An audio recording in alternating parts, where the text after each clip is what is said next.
in line with Martha Jacques Lacan, the traditional Polynesian view of gender, Lacan actually argues that this is always the case, whether or not one acknowledges it to be so. The traditional role of gender is, at least in part, performative.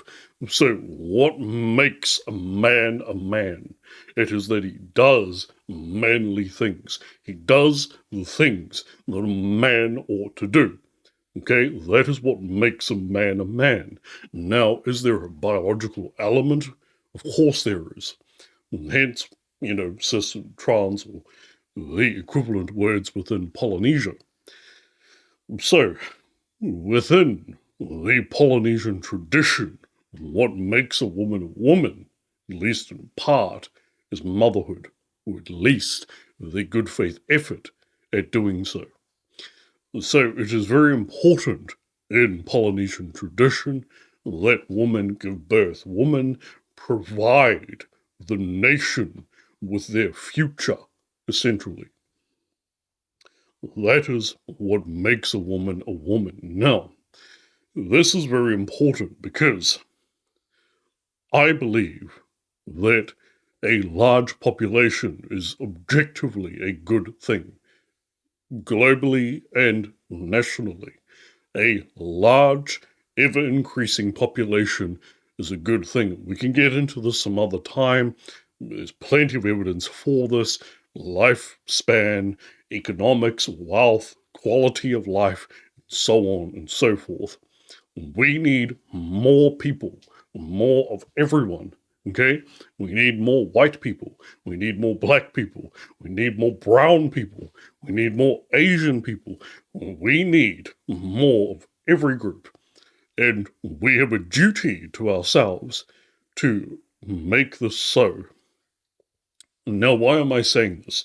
I believe the international left, in contrast to Rockefeller-type feminism, not proletarian feminism, I might add, needs to be pro-natalist.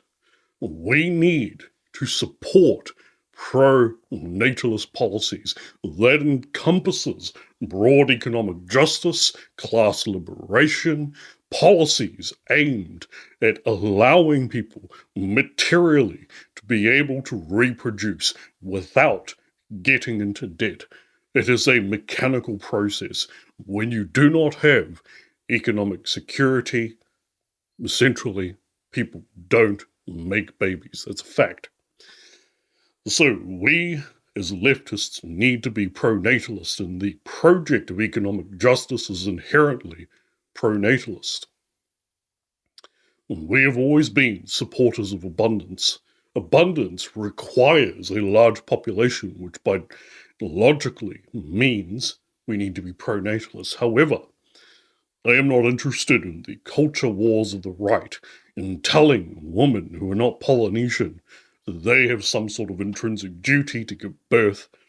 Individual women should not be browbeaten and bullied for whatever decisions or lack thereof in their life.